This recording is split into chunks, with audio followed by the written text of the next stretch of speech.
Good morning and welcome to Staying Mission Driven, February 2025. I don't have a slide deck today, but I do have a number of updates and announcements focused mostly on Green School. And I wanted, to keep it open and have a good conversation today. So let me get my... Want me to copy anything else? Nope. Then if she happens to be. Right. Let's see. So I wanted the Flower and Garden Festival last week. We had a fantastic time.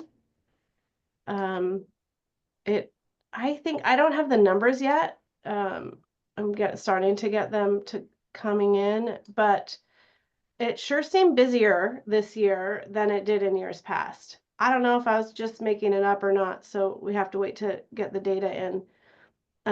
But it seemed busier. It seemed like there was a lot of people at the show. The interactions that we had with guests about our program priorities, I think told me that the booth setup was a huge success. We had like interactive show and tell activities at the booth for volunteers to use to visit with guests about. So for example, we had some irrigation supplies on water conservation, and we had, while I was at the booth, there was a number of folks that talked about the different, and everything was labeled, all the supplies were labeled, so we talked with people about using those, what they were looking at and how they could use them in their own spaces. There was a diorama for fire resistant landscaping, and that was a popular topic of conversation. The pollinators, there was a USDA pollinator poster and a Mason bee block. And that pollinator poster really grabbed the attention of a lot of people. And then we had on the back of the booth 3 USDA hardiness zone maps, one from 1990. Looking at Debbie, is she gonna shake her head? 1990, yeah.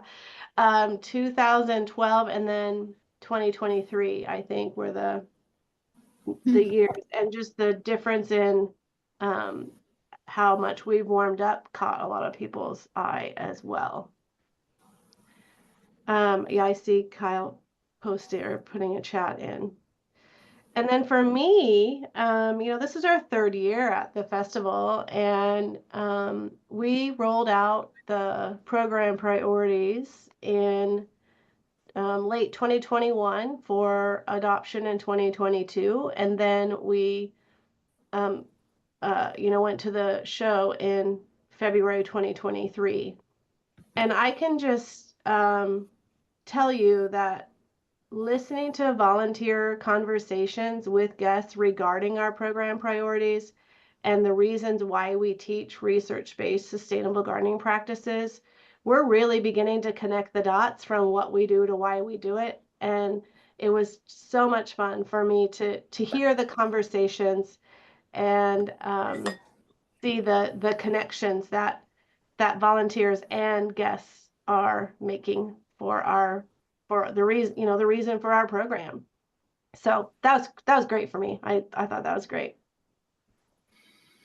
So thanks to all of the foundations. There were 16 local foundations and the state foundation who supported our ability to be at the show and visit with so many people. And once I have the numbers, we'll definitely share those out with all of you. So last month, I let you know that about, gave you an update on our endowment campaign, and that we're not meeting our benchmarks. Our messaging isn't resonating with constituents, including you as volunteers. We're not giving up, right? We're still full steam ahead, but we're not sure what full steam ahead looks like. The State Foundation held a listening session where we gathered all kinds of comments from variety of volunteers who attended that. Our Connors Development Office, Dean Wendy Powers, and Associate Dean Vicki McCracken, along with Tana Hassert, State Foundation President, and myself, were, hearing from you, we're listening to you, and we're investigating options for a path forward with the WSU Foundation and their team, so that we do have a solid, reliable source of funds for our program to use. That's what I have for now. We still do not have more information than that, but we are diligently working on it. We received a small update yesterday that and we're waiting for confirmation on whether or not we can go in that direction, which is not changing the GUA, but still raising money in a way that supports the program. So we'll see. I also want, I've had a number of questions about diversity, equity, inclusion work across the state. Our Connors College held a town hall last Monday, so it's been a while. That's a caveat. It's been a while since they held that. But Executive Order 14173 is the one that is about ending illegal discrimination and restoring merit-based opportunity. So really that's the DEI piece. Our WSU legal team said that the difficulty in that executive order is understanding what illegal means. It's been a challenge for the legal team. And not just at WSU, but at other land-grant universities across the states. What they did tell us is that at this point, WSU and other land-grant universities were able to confirm that our DEI work, our work to serve all, our purpose, our mission, rooted in that land-grant mission to serve everyone, is part of who we are. And so we are in compliance with that executive order. So we have a mission to access opportunity for all, and our work does not conflict with anti-discrimination laws. So at this point in time, we will and should continue our diversity, equity, and inclusion work. If things change, we will let you know. Any questions on that?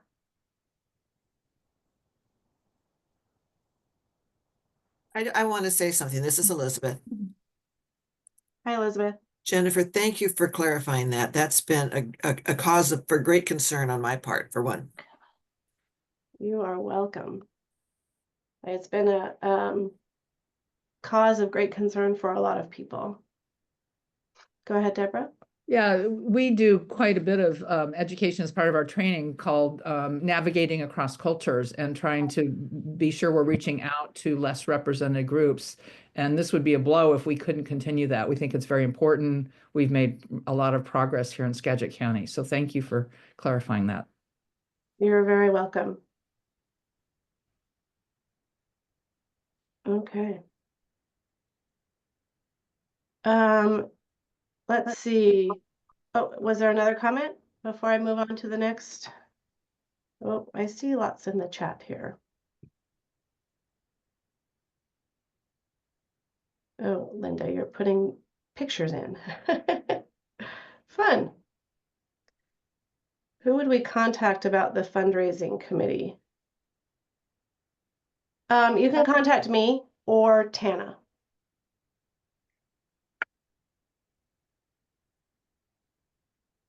Yes, please. The non-discriminatory statement must be on all of our communications, our documents, our posters, our publicity, our marketing. Patty, Patty said, do we know if we will be renaming our outreach? It's possible, but at this point, we're not being asked to do so. I know there are some states that are renaming or calling it something different. Deborah just mentioned they have navigating across cultures. But at this point in time, we're not being asked to make changes.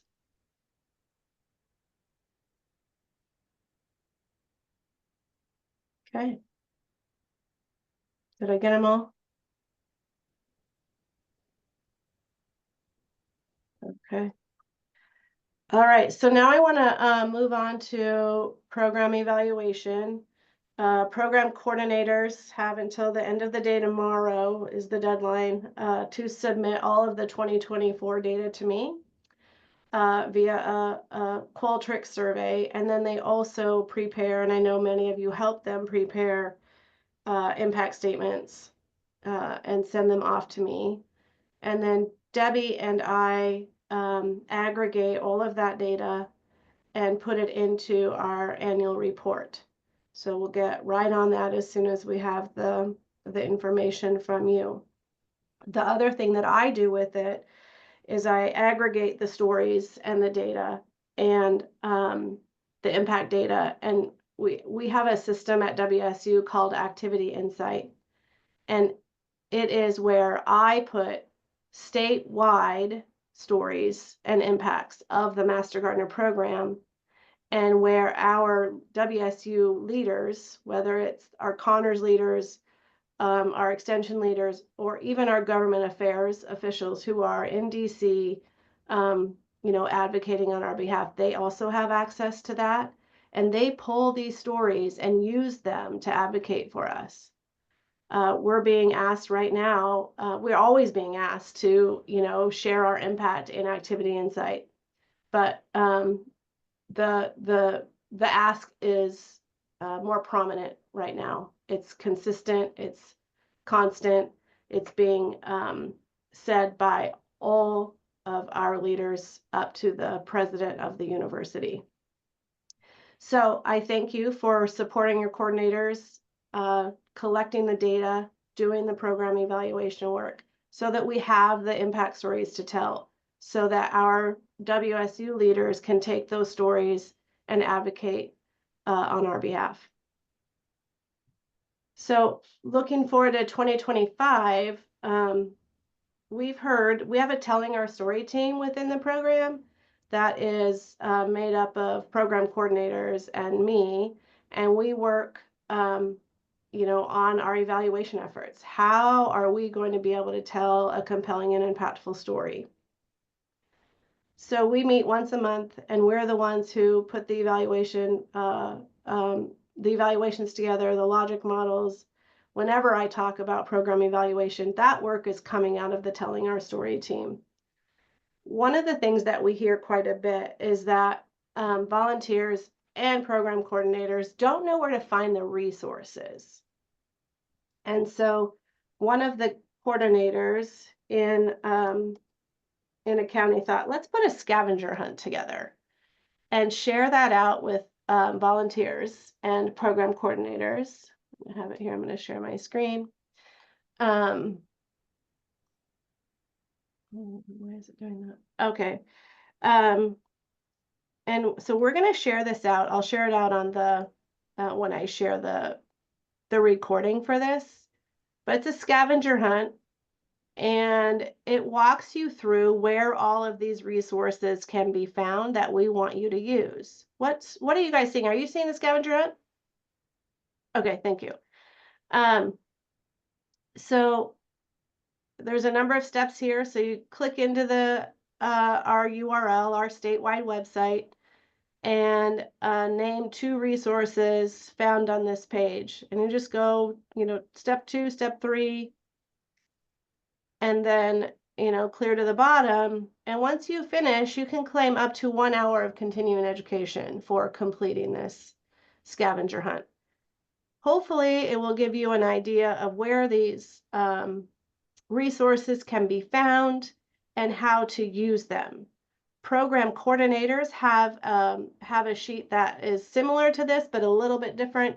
And the idea of that one is to support you as volunteers in doing the evaluation work for classes that you teach. Again, telling an impactful story is so important to the success of our program. I receive federal dollars for my salary. I'm federally supported and state supported. We have to be able to prove that our program is worth it. We all know that it is. But we have to be able to tell in plain language with data that supports it, the difference that our program makes in the lives of the people who participate in our program, in the lives of you, the health and well-being, and in the lives of the people who do not participate in our programs. If you have questions about the evaluation work, I'm happy to visit with you. Love to get you as many volunteers as possible on board and evaluating the classes, seminars, workshops, demonstrations that you teach in your counties. Questions about that?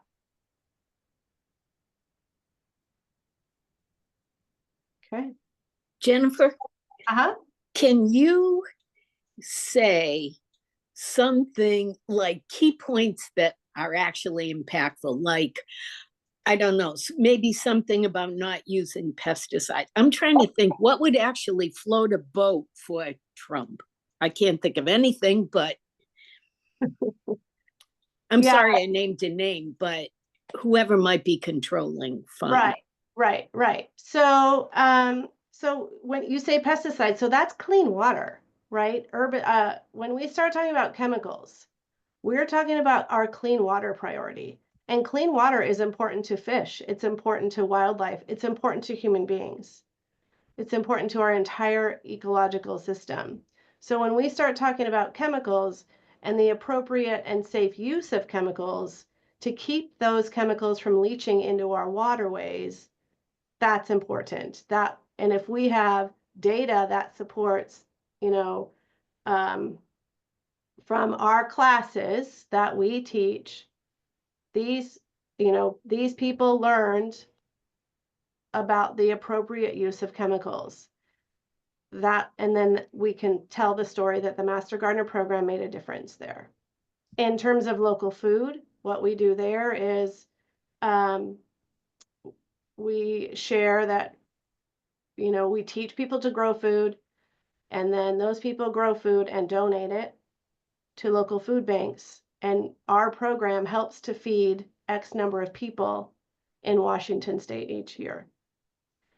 I can extrapolate that from USDA fresh fruits and vegetable consumption data. I'm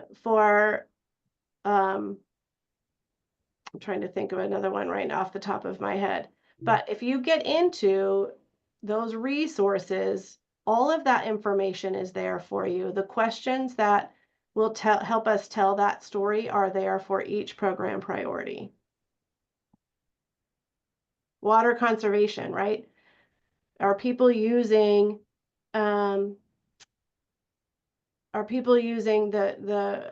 drip irrigation methods? Are they using automated timers? Are they only watering when necessary? Things like that.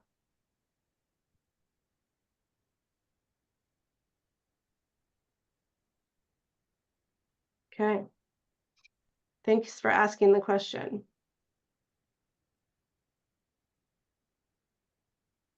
All right, so moving ahead to Green School. I will also say that at the Northwest Farm and Garden Festival, Green School was very popular. There were lots of people, and again, I don't have the data yet, but lots of people interested in Green School, and a lot of people who said, oh, I've always wanted to become a master gardener, but I couldn't do it because of the timing. And so whether the people take Green School to become a master gardener or take Green School for the knowledge, it's a win-win for our program. So the Green School website is launched. So if you want to check it out, I'll put the link in the chat for you here.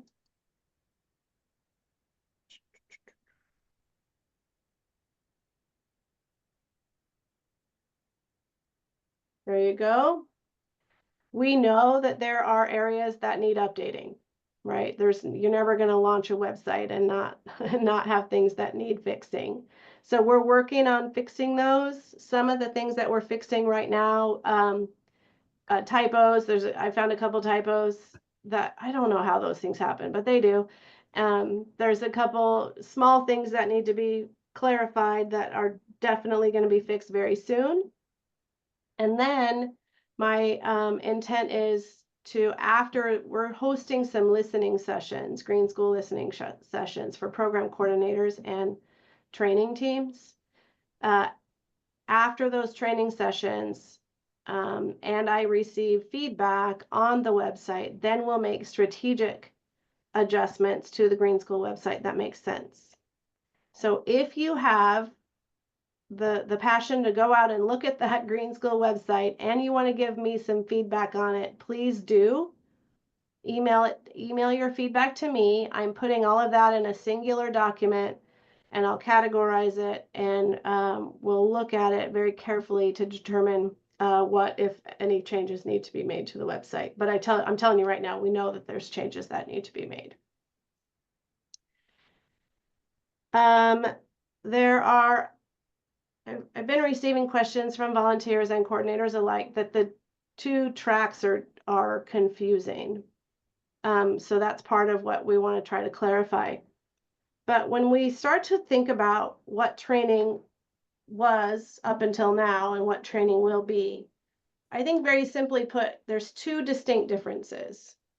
One of those differences is that Green School is available to anyone who wants it. You don't have to become an Extension Master Gardener volunteer, which fulfills our mission in a way that we've never been able to do before. Two, that's the second distinct difference between current training and the new training model. All new volunteers across the state will register and take online training at the same time. Very simply put, I think those are the two distinct differences. I'm going to get into the in-person experiences in just a few minutes, but I wanted to make that clear from the beginning. And then also questions about from certified master gardeners. Hey, can I take training? Yes, all of you will have access to register for Green School at a reduced rate of $125. I've heard some volunteers say, well, it should be provided for free. And while I wish we could provide it to all of you for free, we have to cover our costs. And so that's why it's $125. And half of that, after all of our fees all of our expenses are taken out, will go back to your county. So it will benefit your county as well. For a full, the average, right, is going to be like $150 per student because of the $550 that a non-master gardener, that the Washington Gardener Track person pays.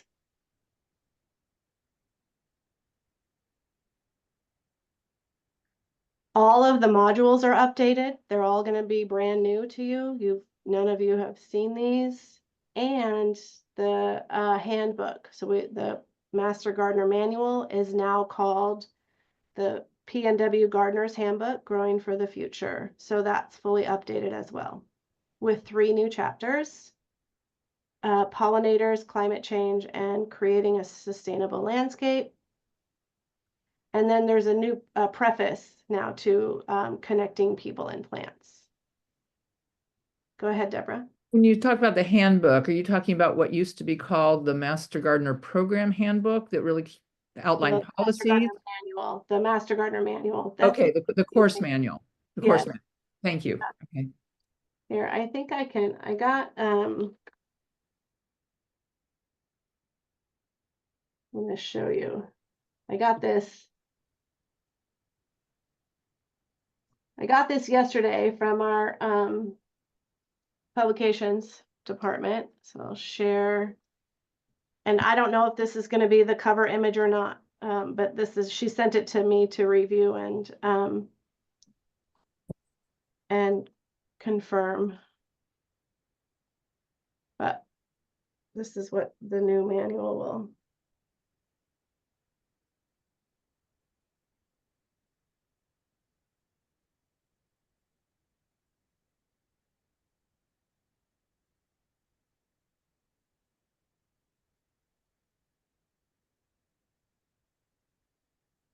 So that's it. Just that's what this, and then acknowledgements, right? But so that gives you an idea.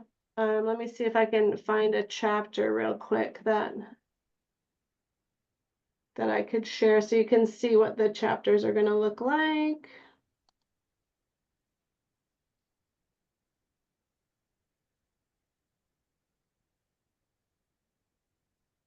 Are you looking at the chapter now? Okay, so this is the sustainable home landscape chapter. There's not a lot of images in this one, and it's a short one just to close up the whole manual, but this is what it's going to look like. And it will be available in a PDF, and you'll be able to click from chapter to chapter, and it'll be interactive for you. I don't have price points yet. But once I do, I'll let everybody know.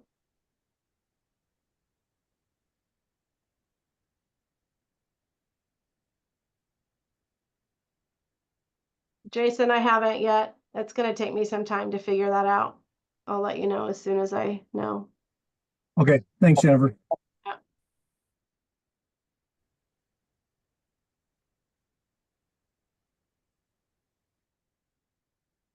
So the question, will the funding go to the county foundation or to the county office budget? It will go into your county Master Gardener Program workshop accounts. So they're WSU accounts, but specifically for your county. And Grays Harbor Pacific, on my list is there's some counties that don't have these accounts right now, and I need to know whether or not you have them out in Grays Harbor Pacific and how you're going to access them. So these things are on my mind, and I'm working through them.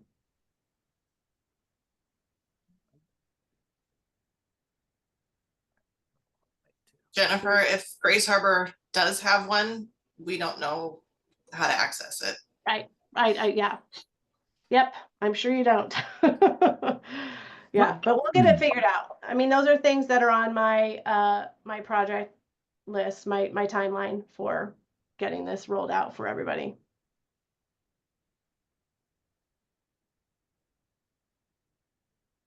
All right. So yesterday I met with program coordinators about this. The application is going to happen in the counties like it always has. What happens is every year the state program reviews the application, makes any changes that need to be made, and makes that application available to all counties. So that's going to happen the same way it always has. The application will be available to you in your county by the end of March. And then each county will, review the applicants and make determinations and provide letters of acceptance or denial in time for registration. Registration opens August 15th and stays open until September 30. So that's really the deadlines that you're going to want to be working around. And we'll talk more about it at the Q&A for these Green School. And then let's see, the in-person experiences, right? So we're calling them labs, but as it was pointed out to us yesterday, it's not labs, right? Because we don't have labs. These are in-person experiences where we make them as hands-on as possible, similar to what many of you do in your counties already. And if you do that already, this isn't really going to change the way you train a whole lot, right? This is just maybe the timing of it will change if you want it to, but it doesn't even have to change the timing of when you do the in-person experiences. So Bryce and I talked quite a bit yesterday with program coordinators about these in-person experiences, and we will talk more about them during our Q&A sessions for Green School. But I guess a couple of things that I want to point out is that, you know, on the website, it says 20 hours of labs. 20 hours is an estimate. It could be less, it could be more. And on your county website, you're going to want to be more specific about that. We put 20 because we have core competencies that we want all new volunteers to be able to feel confident about. And every county has the flexibility to get their new volunteer groups up to competency in different ways. If you only have 4 trainees, you're going to be able to get those trainees to competency way faster than if you have 100. So we're giving each county the flexibility to figure that out on their own. And Bryce talked quite a bit about that yesterday, and we'll do more later. But if you want to chat with your program coordinators, they have the information.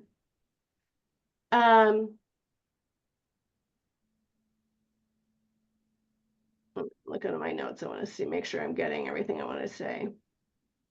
So the idea is that you get to, you know, customize training to fit your needs. Go ahead, Deborah.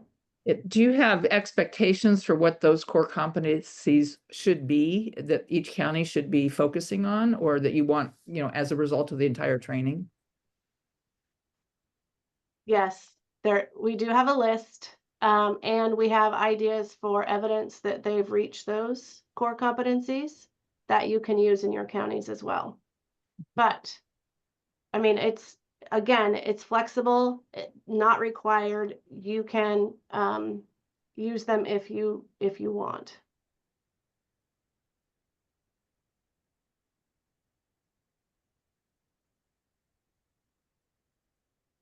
So Patty said, when will the list of competencies roll out?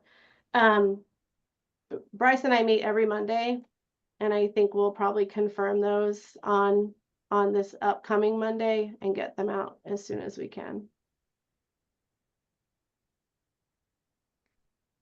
So if you're on your training team for your county, that, you know, you're part of the team that trains new volunteers, we're hosting Q&A sessions. The first one is on March 6th from 2 to 3. And the second one is on Wednesday, the 12th from 11 to 12. Program coordinators have the Zoom links.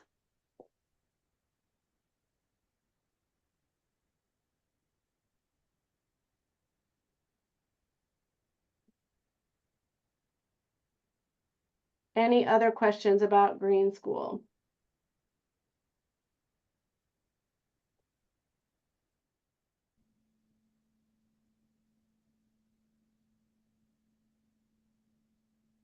Actually, Jennifer, I have one. I thought about it after our meeting yesterday. Okay. Can you, excuse me, can you explain the evaluation process of, like, to determine like how many people are becoming volunteers because of this program? I mean, at some point, obviously you won't know until, you know, a year or two, but is that in place? Well, I mean, we will have something like that in place. In the working document, it tells you which dates I'm going to have the evaluation prepared. Or when I'm going to have that complete. I don't have it. I don't have it in my brain. But yeah, we will be evaluating the program for you know, what people learn, but also how they found out about the program. And then in Colorado, which is the state that we're modeling our training after, they've been doing this since 2021. They've seen an increase in the number of Extension Master Gardener volunteers. And they've seen improved competence and confidence in serving as a Master Gardener volunteer. And they've seen retention rates improve. Outstanding. Okay. So I'm gonna I work with Colorado a lot, and I'm gonna ask them how they know all that.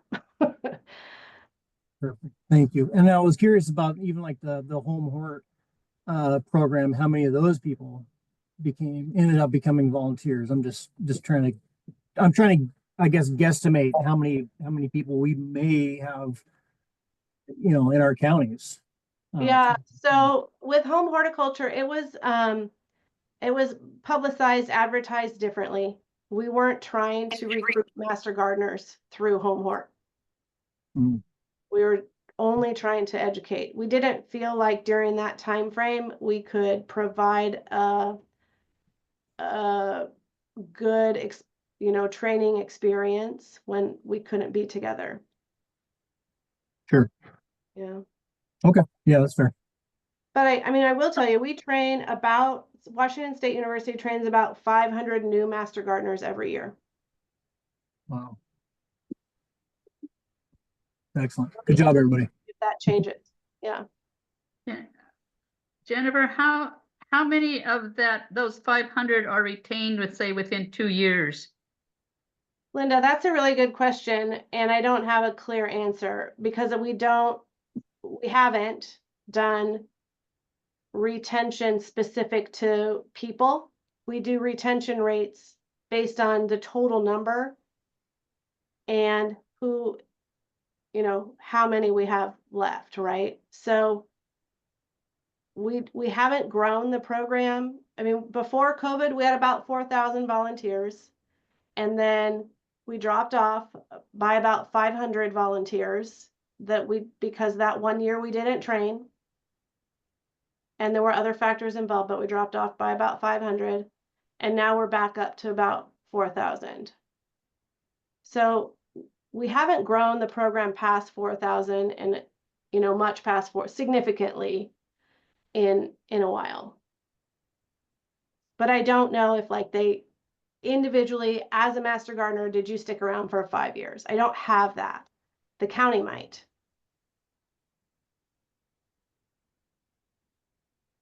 It would be a good measure.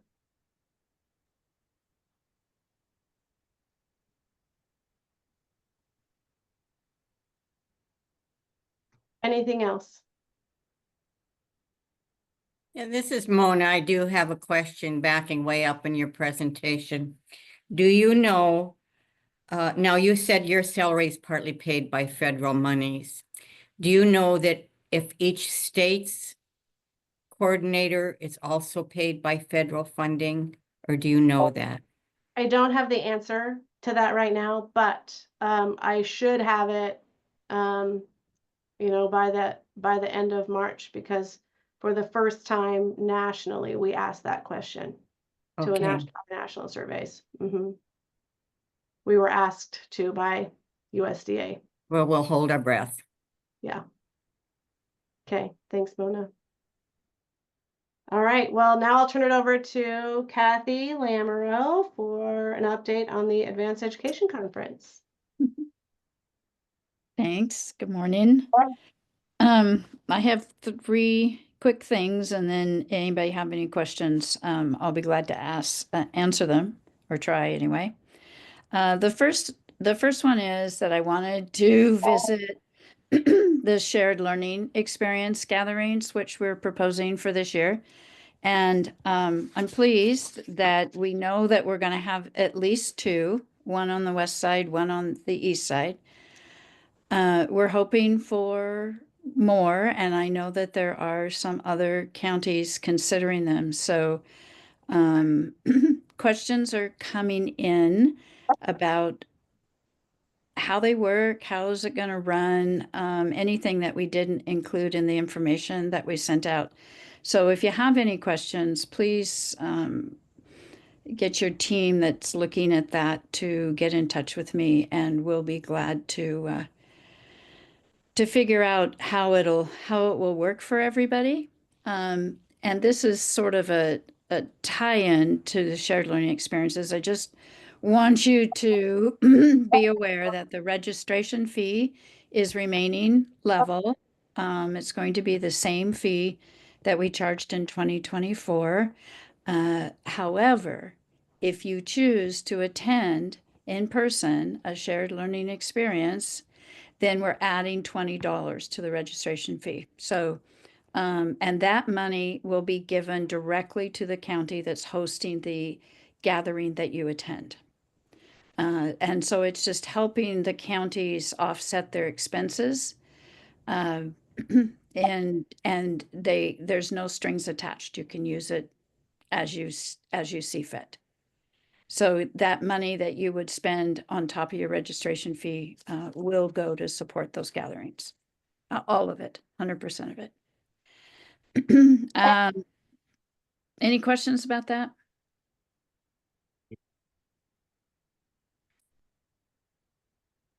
Okay. The second thing is that the RFPs, requests for presentation, the RFPs have been sent out to the world. We have a list that has several thousand names on it. So there's a lot of people out there who have received our email with our RFP, but we always miss people, or for some reason you're not on one of our mailing lists or whatever. And so it's really, really important if the counties can also reach out to people that they use to give some classes in your county. That's especially a good way to find some great speakers that are appropriate for Master Gardeners.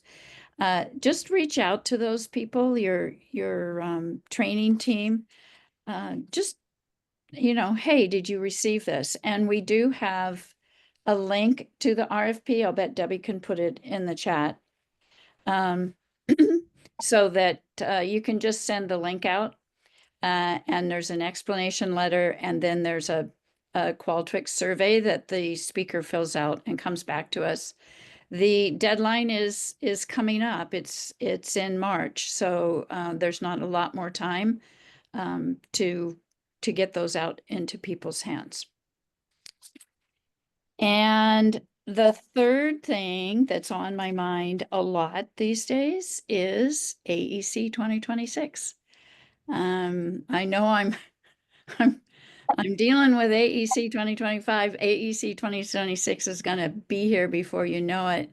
And it's possible that it's going to be here in less than a year after 2025, because there's consideration of moving it to the summer. And so we need to put a team together. And we need to do it pretty quickly for planning 2026. And just because you're on a current planning team doesn't mean that you're obligated to stay on that team. So people come, people go, and it's a little hard to actually recruit for state activities. And so I'm reaching out to everybody on this call. If you're interested yourself, or if you know of somebody that might be interested. Or another thing to share with your counties is we really would love to get started on 2026 so that AEC continues to be successful. Anybody have any questions? Oh, Debbie put the RFP in the chat, so you can copy that link and please share it out. AEC stands for Advanced Education Conference. The formal name of the conference is Washington State University Extension Master Gardener Advanced Education Conference. It's a mouthful.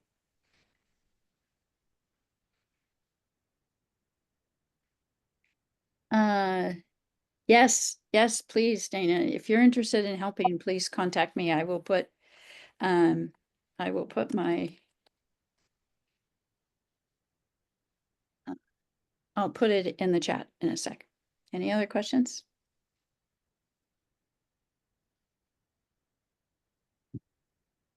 Okay. Oh, I know, somebody asked me earlier, registration, the planning committee meets on Monday and we will be setting a registration date for when it opens, and we will have early registration for about a month before we go to regular registration, but expect to see it probably in June. We'll have an exact date next week.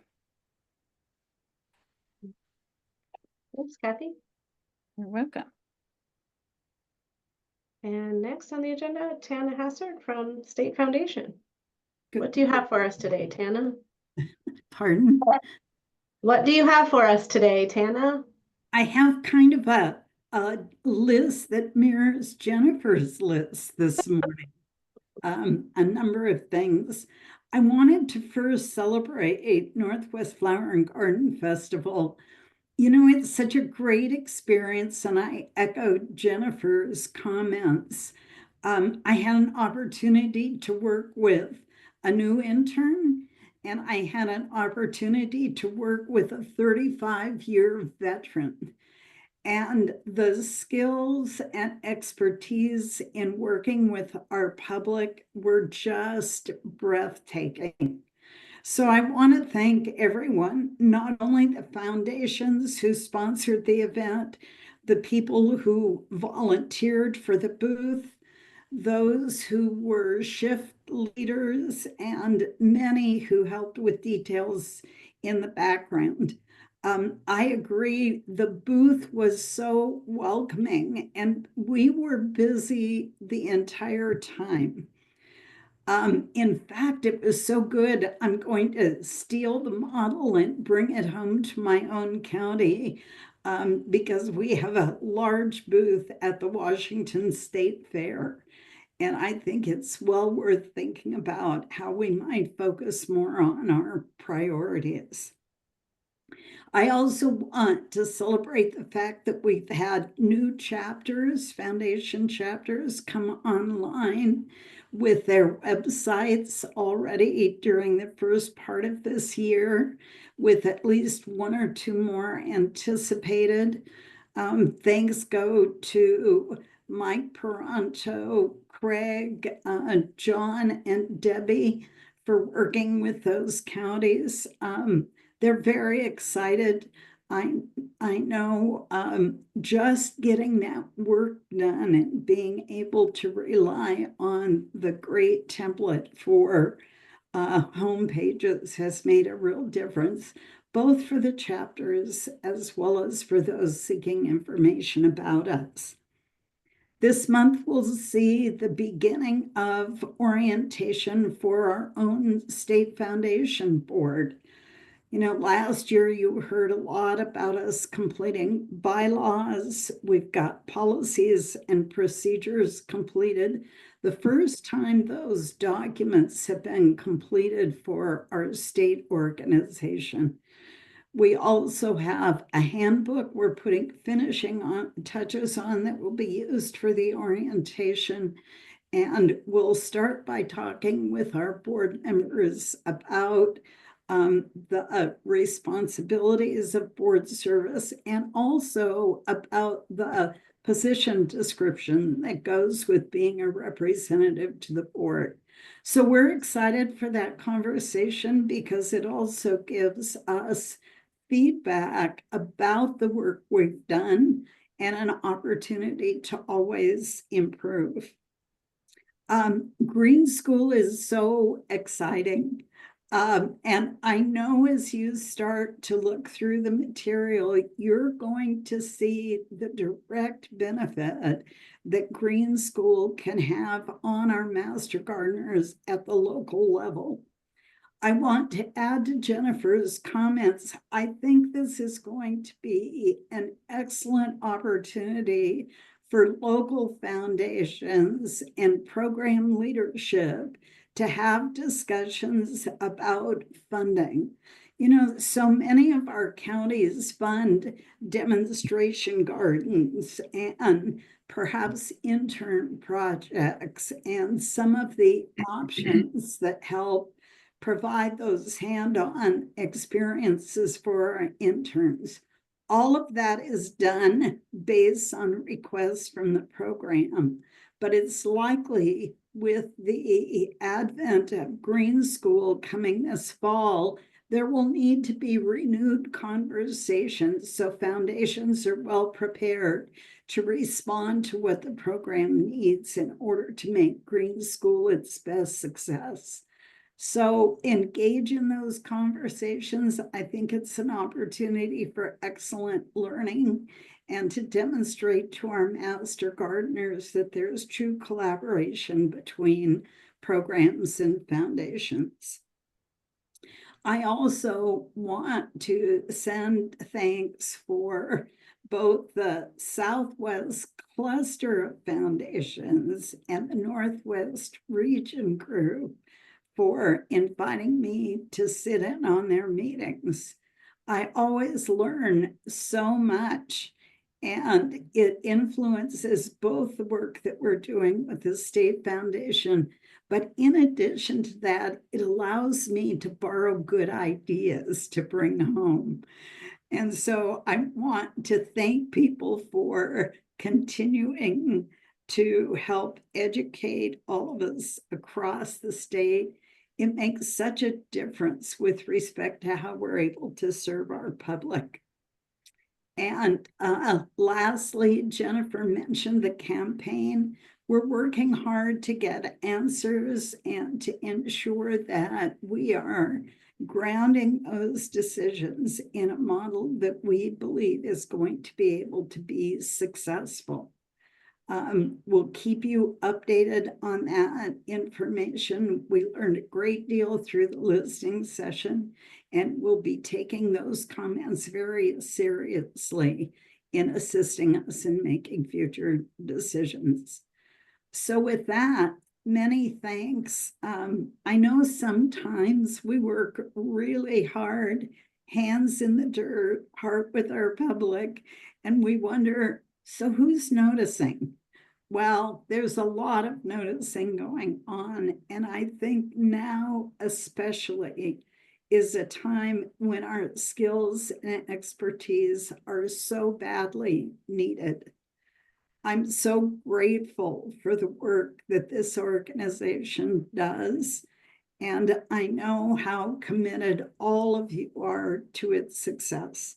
So please accept my thanks. It's important that you know how much what you do matters.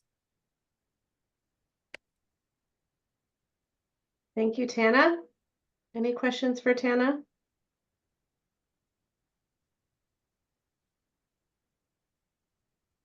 All right. So I have a couple closing things. One good of the group that I didn't mention, I want to mention. In our work with the building mutually beneficial relationships between the program and the foundation, we have a committee that we have put together, and it consists of myself, Tana Hassert, Kathy Lamoureux, and 3 county coordinator and foundation president pairs. And so there's 9 of us, I think, is on the committee, but the purpose of the committee is to review and revise the current MOA with the intent of clarifying roles and responsibilities. We will submit that MOA to WSU Contracts for approval, and then hopefully start using that MOA when counties need to renew their memorandum of agreement. So we're working hard on improving and ensuring that our relationships between the program and the foundations are mutually beneficial. And then the last thing is, if you registered on GivePulse for Staying Mission Driven, you should receive an email saying, did you attend, right? So go ahead and say, yes, I attended, if you did, obviously. And then if you didn't register, you'll need to go in and log 1 hour of continuing education.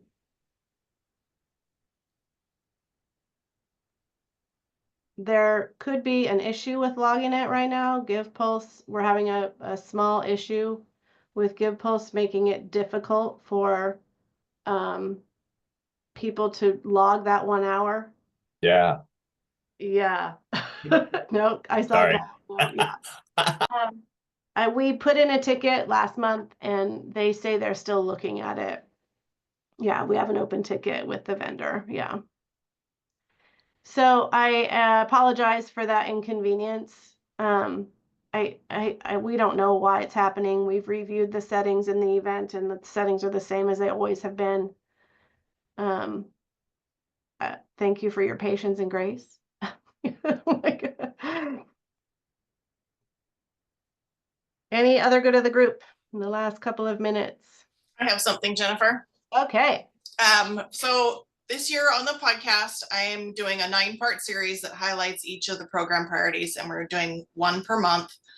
And so I'm looking for guests who are particularly passionate about a particular priority, who want to share what it means to the program and the impact, the public impact, and what what gardeners can take away from that priority. So I've already done climate change, nearby nature, and local food. So the other 6, I would love to have 6 master gardeners who are passionate about those program priorities.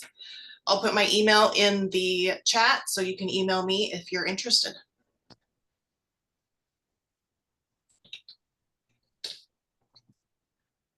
Erin, would you repeat the ones you already did again, please? Climate change, nearby nature, and local food. Thank you. Mm-hmm. I'm just going to jump in and say that if you have an opportunity to work the booth at next year's Flower and Garden Show, I highly recommend it. It was such a fantastic experience. That everybody that came up was fascinated with the table and the things that were out there displayed on our 9 priorities. It was so much fun to talk to people about their renewed interest in gardening and what they want to do now. I think we're starting to see people come out of their COVID isolation and starting to get back into socializing in their backyards more than they were before, and having a conscientious thought process about integrating different plants, be it food oriented or ornamental. And it was just fantastic. I just say, if you have an opportunity, I highly recommend it. Thanks, Kyle, for piping up there. It was a blast. It really was. Visiting with volunteers from across the state, working with different volunteers than you've worked with in the past, and then the conversations with the people and their excitement for gardening. And I had a takeaway. I did not know that there were over 600 different species of bees in the Evergreen State. There you go. Get to learn something new every day. Mind blown. All right. Well, thank you all for joining this morning. I see Sandra put a link, a tip in the chat. So if you're not registered, try, continuing education in the drop down and log it as Staying Mission Driven if you have issues with the event. So you can do it a little differently. Okay, thank you, everybody. Thanks for doing this. Take care.